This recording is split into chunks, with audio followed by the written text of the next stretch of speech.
Hey guys, it's Brandon Miniman from PocketNow.com, and this is the software review of the HTC Incredible S. Let's get to it.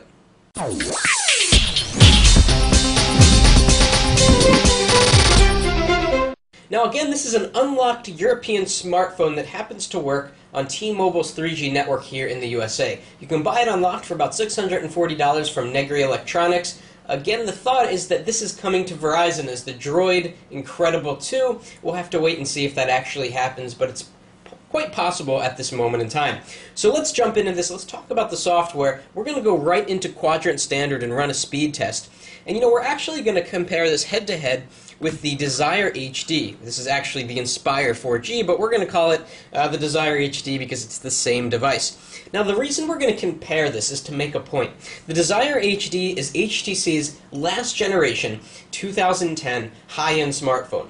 The Inspire S is HTC's new high-end smartphone for 2011, or at least that's the only information that we have from HTC at this time. It's very likely that HTC is going to come out with something much higher end at CTIA called the Pyramid with a dual-core processor, a higher resolution screen, but we just don't have confirmation on that, so we have to give HTC the benefit of the doubt that the Inspire S is one of the best devices they're going to have in 2011.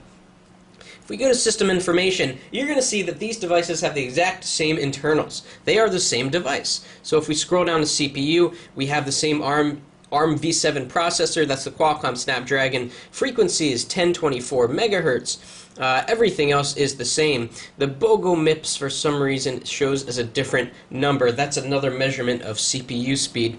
But because these CPUs kind of scale up, they scale down depending on what you're doing, you don't always get the same measurement. Memory is exactly the same. We've got 768 megabytes, although user accessible is about 630. There's 8 megabytes more available on the Desire HD, and everything else going down the same. The GPU is the same, the Adreno 205, OpenGL ESCM 1.1, and so on and so forth. So these are basically the same device. So if we run the benchmark, we should get probably the same results, although it would be nice to see the Incredible S come out with better results since it was released a full year later. Let's see what happens. Okay, here are the results. The Incredible S is no slouch, scoring a benchmark score of 1400. Over here, the Desire HD is much higher, it's 1600. The point I'm trying to make here is that it's kind of surprising that a device that came out a year later and that was sort of HTC's high-end has scored a lower benchmarking score than the last generation phone. Again, this may not be fair because HTC isn't done yet for this year, and we're likely to see a better phone come out at CTIA, but it's just an interesting observation here. In terms of day-to-day performance, as you're going to see in this video, the Incredible S is quite good. It's not as fast as the Desire HD. Opening programs, instead of being instant, have about a 0.25 second delay. But let's actually compare these side by side in doing some other things. So we're going to do some web browser speed comparisons here. And let's see what we have. We're going to just load the desktop Pocket Now, and I'm going to zoom in over here. We've got plugins set to on demand so that they aren't going to show up. Actually, we wanted to get to the desktop version here. Okay, so here they're both loading the same page, and we're going to move around on the page and see which one performs better and do some speed tests from there. So it's loading on the Incredible S. Okay, let's move down quickly. Looks good, looks good. Both of them look good. Pinch to zoom, quite smooth on both. Let's click on this link at the same time. The screen on the Incredible S, as you can tell, is much more clear and crisp. Both of these are set to automatic screen brightness, but the Incredible S just has a lot more clarity. Okay, so it looks like the Desire HD finished slightly faster, although that might have not been fair. I mean, they were so close. Let's actually go to a longer page. We'll go to Engadget.com and do the flick scroll test to see which of these can keep up the best.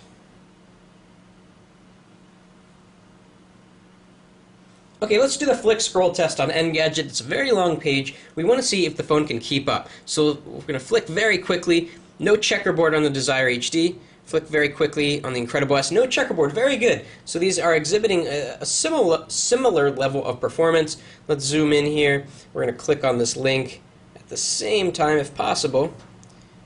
Boom.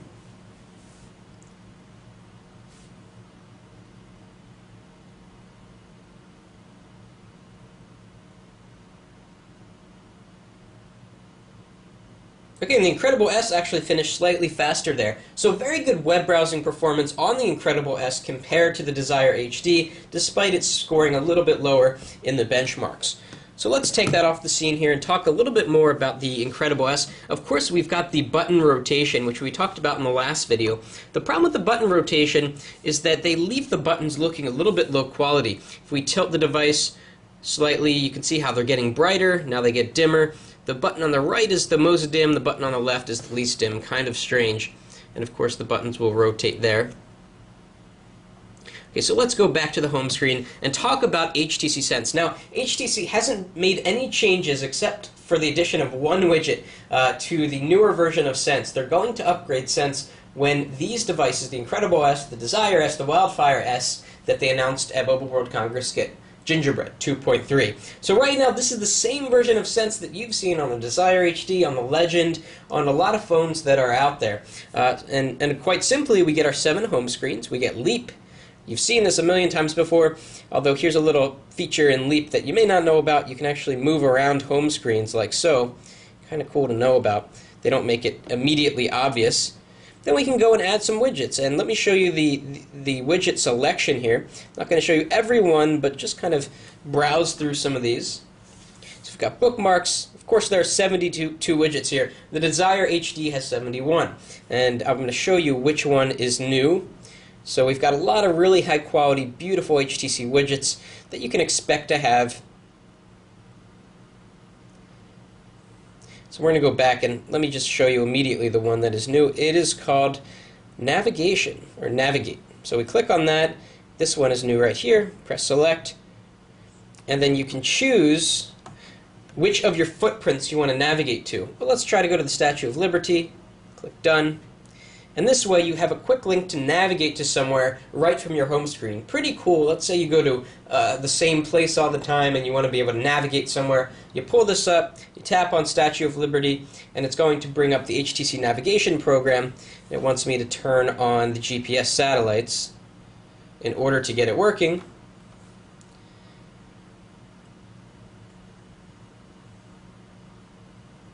Here we go. A little bit choppy on the video there. We're using HTC's navigation program. So it's getting directions and it's flying out, and here we go. It shows us how to get there. Pretty cool.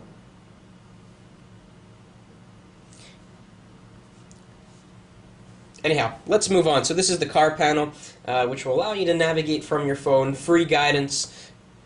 Very cool stuff here. Okay, so let's go into the program tray here. Now the program tray in the new version of Sense will actually have 3 sliders along the bottom that let you filter between favorite applications, downloaded applications, and all applications. There's not much you can do with the program tray, although there are a couple of options. You can go into list mode, you can share a particular app if you want to, or you can sort them alphabetically by date, or by date including most recent and the oldest, which is really handy because then you can put the apps that you've downloaded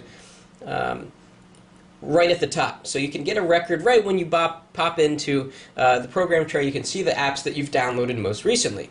So let's look down the list at some of these apps that come in on the device. And obviously the top 2 rows are apps that I've downloaded. So we've got basic stuff here. We've got the navigation panel you saw. Comes with Amazon MP3. Let's see, flashlight's always good, FM radio. The HTC Hub, you can actually hook this up to htcsense.com so that you can remotely manage your phone. It's really cool. You just plug in your username and password, you set it up on your phone, and then you can locate your phone anywhere in the world. You can have your phone ring, you could have it display a lock screen message, or you can remotely wipe all the data if you leave it in the backseat of a cab car and you're never going to get it back. We've got the HTC Lex application, which we've seen before. And this wants you to log in with your htcsense.com account. It'll suggest applications for you, kind of a good way to discover new apps. And of course, HTC Hub should do the same thing. It asks you to log in. That'll give you access to wallpapers, skins, ringtones, and other assets from HTC servers. We've got the music program. This does have that SRS capability built in, which is the Dolby Labs functionality. It's actually 2 different things. Dolby Labs and SRS are 2 different things. But what happens is that when you play a song, you can switch up here to SRS. It looks like there's no Dolby Labs, only SRS. So SRS makes it sound slightly better. If you're listening with headphones, turning on SRS will make the bass sound boomier and the highs sound crispier. So just something to consider. HTC is including that with all of its new smartphones. Of course, there's a nice cover flow here, but of course this is standard for all the HTC music applications. Really nice animation. We've got HTC Peep included. Quick lookup, things like that. Weather, YouTube. Wi-Fi hotspot built right in so that you can share your connection. Now what about data speeds? Well, this will do 3G on T-Mobile. In fact, let's really quick turn off the Wi-Fi so that we can actually do some real-time benchmarking of the HSDPA speeds that you're getting. This doesn't do the HSPA plus higher speed internet access that you get on some of the 4G T-Mobile phones, but the speeds are quite good, as we're going to see. That wasn't a good run, but let's do a run now. We've got 3 out of 4 bars. Let's see what we get running the speed test here. 728 millisecond ping. And here we go. This is very typical of T-Mobile's 3G network, about 2.9 megabits per second down, and a solid 1.7, 1.8 megabits per second up. And that's the final verdict there. If we go over to the results panel, you can see all the other tests I've run. Ignore anything with the little Wi-Fi logo. So 3 down, 2.4, 2.1, 2.1, 1.6, 2.9. So you get pretty fast data speeds on this, so it's definitely a worthy device of T-Mobile's 3G network with pretty strong data speeds there.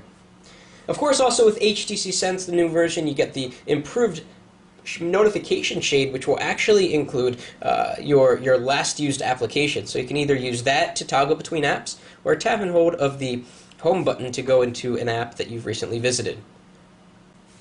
And of course, many other applications are adorned with HTC Sense. So if we go into the Mail application, this has the HTC Sense interface, which is great because the stock Android Mail application annoyingly puts the Compose Mail button behind the menu key.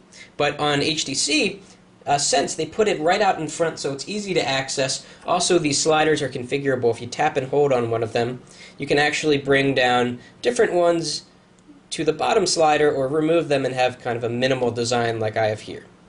And this goes through a lot of different programs like contacts and phone and other things like that. It's a really good experience. And the camera, I should add, has those on-screen effects. So if we go to the little wand over here, we can change it to distortion. You can move around your finger. A lot of other photo booth-like effects that you can choose from right on screen and have them be rendered sort of in real time. We're going to talk more about photo samples and the camera, the 720p recording capability of the Incredible S in the full review, but as a little preview, so far we're impressed by the imaging capability of this phone. So that concludes the software review of the HTC Incredible S. Again, we know what to expect on an HTC device. There's no real surprises at this point. They haven't upgraded their version of Sense for this particular device, which is a little bit unfortunate, but HTC Sense is very mature. It's a great Android interface. A lot of people agree that it's the best Android interface. The device is fast, it does good data speeds, although it's strangely not as fast as a last generation HTC high-end smartphone. But in day-to-day operation, it is generally fast, bouncing between applications using the 768 megabytes of RAM. Allows for pretty fast operation, nothing incredible, but certainly it performs quite well. So if you like this video, please give it a thumbs up, and thanks for watching. That's it for now.